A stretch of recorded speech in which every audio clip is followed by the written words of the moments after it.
Assalamu alaikum all of you. With the name of Allah Almighty, who is most beneficent and merciful. Today our topic is properties of neutron. आज हम neutrons की properties को discuss करते हैं। Last lecture के अंदर हमने neutron की डिस्कवरी की थी। न्यूट्रॉन्स को डिस्कवर साइंटिस्ट थे चैडविक। उन्होंने 1932 के अंदर उन्होंने न्यूट्रॉन्स को डिस्कवर किया था और उनको 1935 के अंदर नोबेल प्राइज भी फिजिक्स के अंदर मिला था। इन्होंने पोलोनियम मेटल ली थी, उससे अल्फा पार्टिकल्स निकले थे और वो जाके आगे बेरिलियम की प्लेट के ऊपर जाके उन्होंने हिट किया था। ये डायग्राम नजर आ गया आपको। अल्फा पार्टिकल से वो बेरिलियम के ऊपर जाके उन्होंने हिट किया, जिस वजह से रेज निकली थी और डिटेक्टर ने वहां पे डिटेक्शन शो नहीं थी कि हमने उनको न्यूट्रॉन्स कह दिया। और न्यूट्रॉन्स के ऊपर कोई चार्ज नहीं होता। क्वेश्चन है कि why neutron has no charge, neutrons के ऊपर क्यों चार्ज नहीं होता।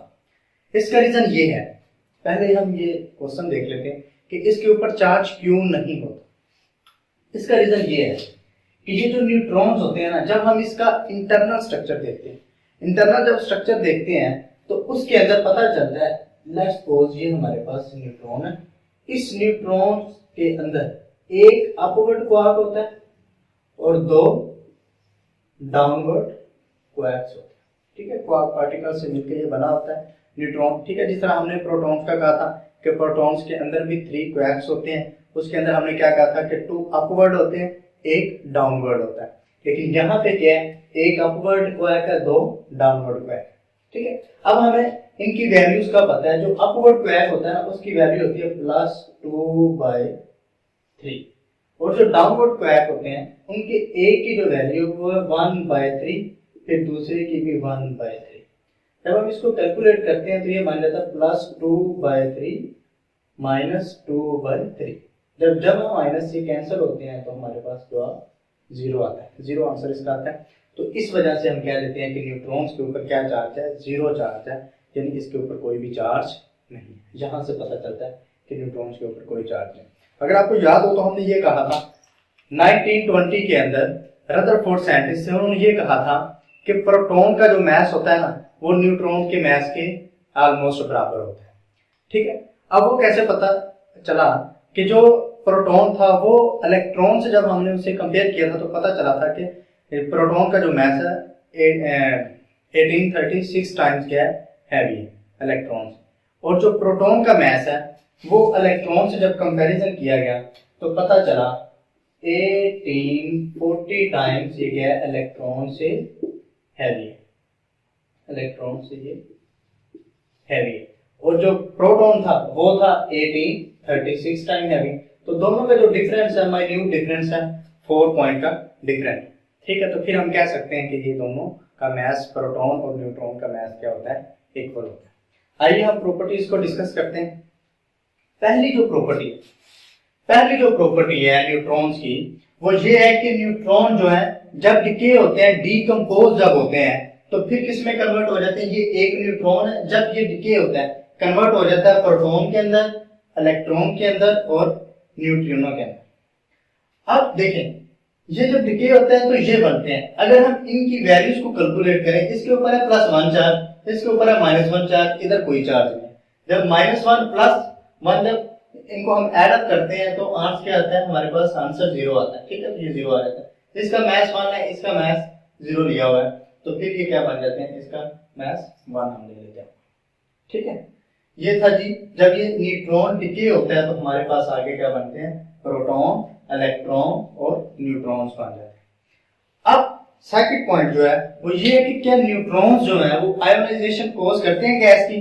जो न्यूट्रॉन्स होते हैं ये गैस के अंदर आयोनाइजेशन कॉज नहीं करते, आयोनाइजेशन कॉज नहीं करते। कौन, न्यूट्रॉन्स। उसके बाद ये जो न्यूट्रॉन्स होते हैं इनकी जो पेनिट्रेटिंग पावर होती है वो बहुत ज्यादा होती है। पेनिट्रेटिंग पावर क्या होती है, हाई होती है। हाई पेनिट्रेटिंग पार्टिकल्स भी हम इन्हें कह देते हैं पेनिट्रेटिंग पार्टिकल्स भी इनको कह देते हैं हाईली पेनिट्रेटिंग पार्टिकल्स भी हम इनको कह देते हैं। ये क्यों पेनिट्रेट कर देते हैं? क्योंकि इनके ऊपर कोई चार्ज नहीं होता, इसलिए ये क्या कर देते हैं, पेनिट्रेट कर देते हैं। उसके बाद अगर हम क्या करें, पैराफिन ले लें। पैराफिन होते हैं ये इनर्ट कंपाउंड्स होते हैं, मॉलिक्यूल्स होते हैं, अल्केन्स इनकी एग्जांपल। अल्केन्स को हम पैराफिन्स कहते हैं।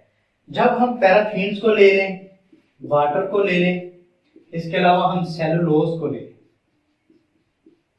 जब हम क्या करते हैं, इनके ऊपर इनमें से न्यूट्रॉन्स को पास करते हैं, तो ये क्या करते हैं, न्यूट्रॉन इनसे हाई स्पीड प्रोटॉन को निकाल देते हैं।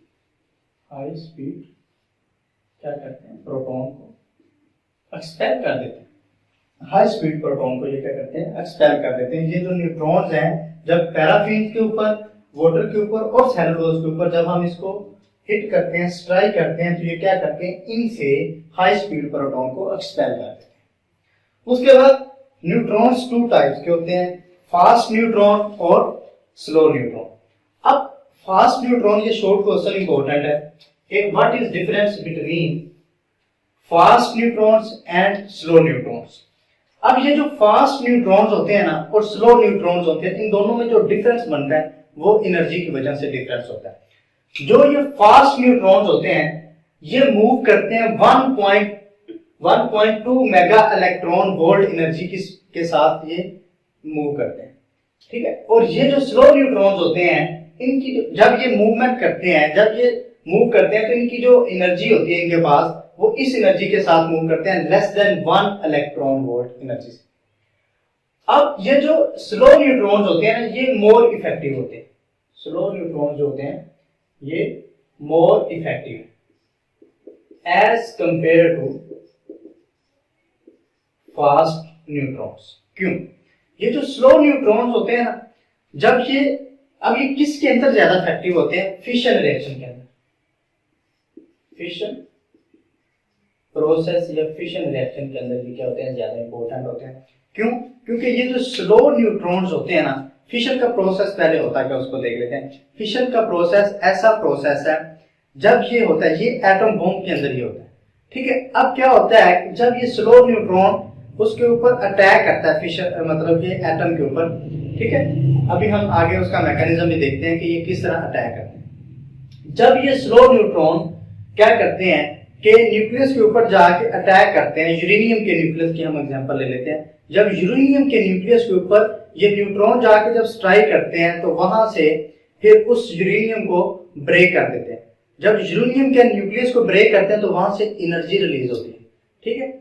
स्लो न्यूट्रॉन्स ये करते हैं। अब ये स्लो न्यूट्रॉन न्यूक्लियस के अंदर कैप्चर हो जाते हैं, लेकिन ये जो फास्ट न्यूट्रॉन्स होते हैं, ये यूरेनियम के न्यूक्लियस के अंदर कैप्चर नहीं होते। जब वो कैप्चर नहीं होते, तो यूरेनियम जो ब्रेक डाउन होता है, फिशन प्रोसेस जो शो करता है, वो फिर नहीं करता। इसलिए स्लो न्यूट्रॉन्स क्या होते हैं, फिशन प्रोसेस के अंदर क्या होते हैं, इंपॉर्टेंट होते हैं। फिशन प्रोसेस ऐसा प्रोसेस होता है जिसमें मॉलिक्यूल क्या होता है, ब्रेक डाउन होते हैं।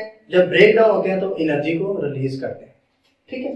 तो इस तरह ये जो स्लो न्यूट्रॉन्स है मोर इफेक्टिव है इन फिशन प्रोसेस के अंदर as compare to fast neutrons, ठीक है। उसके बाद जब हम न्यूट्रॉन्स को प्रोजेक्टाइल करते हैं किसी भी न्यूक्लियस के ऊपर, किसी भी एलिमेंट के न्यूक्लियस के ऊपर, जब हम इनको क्या करते हैं, प्रोजेक्टाइल करते हैं, तो फिर ये क्या करते हैं, न्यूक्लियर रिएक्शन शो करते हैं। अब कैसे, एग्जांपल देखते हैं। अगर तो अब दो तरह के न्यूट्रॉन्स है हमारे पास, एक तो फास्ट न्यूट्रॉन्स और दूसरे स्लो न्यूट्रॉन। अगर हम फास्ट न्यूट्रॉन को नाइट्रोजन के न्यूक्लियस के ऊपर हम क्या करते हैं, फायर करवाते हैं, तो ये जो न्यूट्रॉन है ये नाइट्रोजन को कन्वर्ट कर देता है किसके अंदर, ब्रोन के अंदर, और साथ में हीलियम का पार्टिकल रिलीज होता है, अल्फा पार्टिकल ये रिलीज करता है, हीलियम इज अल्फा पार्टिकल, ठीक है। अब देखो, अगर हम इनके ये नंबर्स को काउंट कर लें, नाइट्रोजन का एटॉमिक नंबर है 7, ठीक है। अब यहाँ पे न्यूट्रॉन का क्या है, 0 है।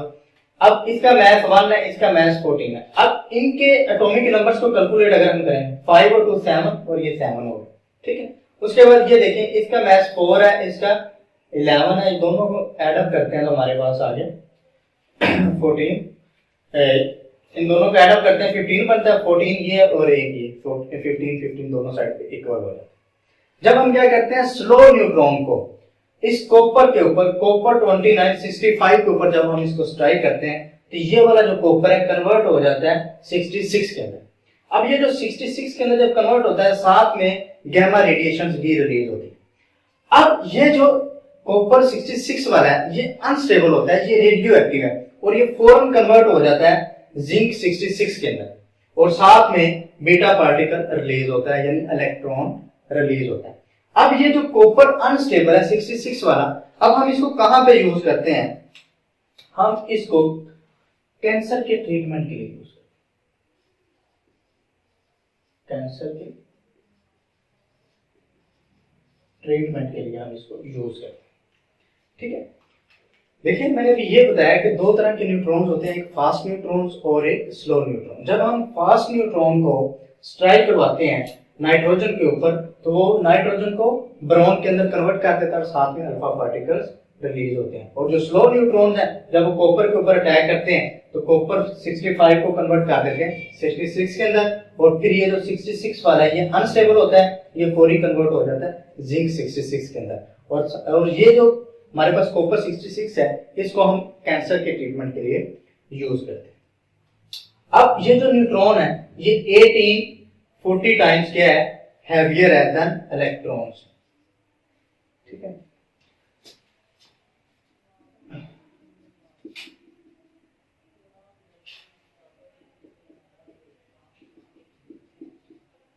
रिपीट करता हूं, आज हमने प्रॉपर्टीज ऑफ न्यूट्रॉन्स को डिस्कस किया है।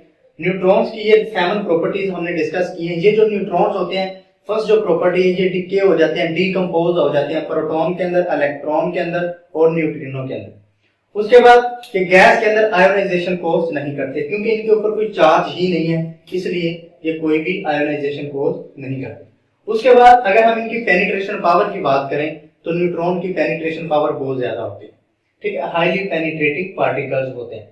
उसके बाद ये क्या करते हैं, जब हम इनको पैराफिन्स, वाटर और सेलुलोज से जब हम इसको स्ट्राइक करते हैं न्यूट्रॉन को तो ये क्या करते हैं, उनसे हाई स्पीड प्रोटॉन्स को एक्सपेल कर देते हैं। उसके बाद न्यूट्रॉन्स दो तरह के होते हैं, एक फास्ट न्यूट्रॉन्स होते हैं और दूसरे स्लो न्यूट्रॉन्स होते हैं। जो फास्ट न्यूट्रॉन्स होते हैं उनके पास जो एनर्जी होती है, जिस एनर्जी के साथ वो मूवमेंट करते हैं, जिस एनर्जी के साथ वो मूव करते हैं वो एनर्जी होती है 1.2 मेगा इलेक्ट्रॉन वोल्ट। और स्लो इलेक्ट्रॉन जो होते हैं वो जिस एनर्जी के साथ मूवमेंट करते हैं वो एनर्जी होती है लेस देन 1 इलेक्ट्रॉन वोल्ट। अब इन दोनों में से बेटर न्यूट्रॉन्स कौन से हैं? इनमें से जो स्लो न्यूट्रॉन्स होते हैं वो ज्यादा इफेक्टिव होते हैं। किसके अंदर? फिशन प्रोजेक्शन के अंदर, फिशन प्रोसेस के अंदर। अब फिशन प्रोसेस के अंदर ये क्यों ज्यादा इफेक्टिव होते हैं? क्योंकि ये क्या होते हैं, यूरेनियम के जो न्यूक्लियस होता है वहां पे कैप्चर हो जाते हैं। जब वहां पे कैप्चर होते हैं तो यूरेनियम की ब्रेक डाउन होती है। जब ब्रेक डाउन होती है तो यूरेनियम 2 पीस के अंदर टूटता है और high amount of energy release होती है। ठीक है, और उस एनर्जी को हम यूटिलाइज कर लेते हैं एज ए फ्यूल के लिए और अदर पर्पस के लिए भी हम उसको यूज करते हैं। जो फास्ट न्यूट्रॉन्स होते हैं वो न्यूक्लियस, यूरेनियम के न्यूक्लियस के अंदर कैप्चर नहीं होते। जब वो कैप्चर नहीं होते तो यूरेनियम का प्रोसेस फर्दर नहीं होता और एनर्जी नहीं हमें मिलती। इसलिए जो स्लो न्यूट्रॉन्स है वो मोर इफेक्टिव है इन फिशन प्रोसेस। उसके बाद जब इन न्यूट्रॉन्स को जब हम प्रोजेक्टाइल करते हैं किसी भी एलिमेंट के न्यूक्लियस के ऊपर तो ये न्यूक्लियर रिएक्शन शो करते हैं। अब फास्ट न्यूट्रॉन को भी हम प्रोजेक्टाइल करके देखते हैं ये क्या करते हैं, और स्लो न्यूट्रॉन्स को भी जब हम प्रोजेक्टाइल करते हैं तो इनका आगे फर्दर हमें पता चल जाता है। जब फास्ट न्यूट्रॉन जो है जब ये नाइट्रोजन के न्यूक्लियस के ऊपर हम इसको प्रोजेक्टाइल करते हैं, गिराते हैं, तो फिर ये जो नाइट्रोजन है ये कन्वर्ट हो जाता है बोरॉन के अंदर और साथ में हमारे पास अल्फा पार्टिकल्स भी बन जाते हैं। और जब स्लो न्यूट्रॉन को कॉपर के ऊपर हम प्रोजेक्टाइल करवाते हैं तो वो जो कॉपर है 65 वाला वो कन्वर्ट हो जाता है 66 के अंदर और साथ में ये हमारे पास गैमा रेडिएशन भी रिलीज होती है। और ये जो 66 वाला कॉपर है ये अनस्टेबल होता है, रेडियो एक्टिव है, इसलिए ये क्या फौरी तौर पे ये कन्वर्ट हो जाता है जिंक 66 के अंदर और साथ में एक बीटा पार्टिकल भी रिलीज होता है। अब ये जो कॉपर है 66 वाला इसको हम कहाँ पे यूज करते हैं? कैंसर के ट्रीटमेंट के लिए यूज करते हैं। अब ये जो ये रेडियो एक्टिव है, कैंसर क्या एक्चुअली होता है? कैंसर होता है अनकंट्रोल्ड डिवीजन ऑफ सेल, यानी एबनॉर्मल सेल क्रिएट हो जाते हैं बॉडी के अंदर। फिर हम उन नॉर्मल जो एबनॉर्मल सेल है वो क्या करते हैं, हमारी बॉडी के अंदर जो नॉर्मल सेल्स हैं उनके फंक्शन को वो डिस्टर्ब करते हैं। फिर हम ये चाहते हैं कि ये जो कैंसरस सेल है इनको किल कर दिया जाए, तो फिर हम इस कॉपर 66 को यूज करते हैं उन सेल्स को किल करने के लिए। ये था जी हमारा आज का टॉपिक, और ये क्वेश्चन राइज होता है कि न्यूट्रॉन्स के ऊपर जीरो चार्ज होता है, क्यों, इसका क्या रीजन है, हमें कैसे पता चलता है कि इसके ऊपर जीरो चार्ज है।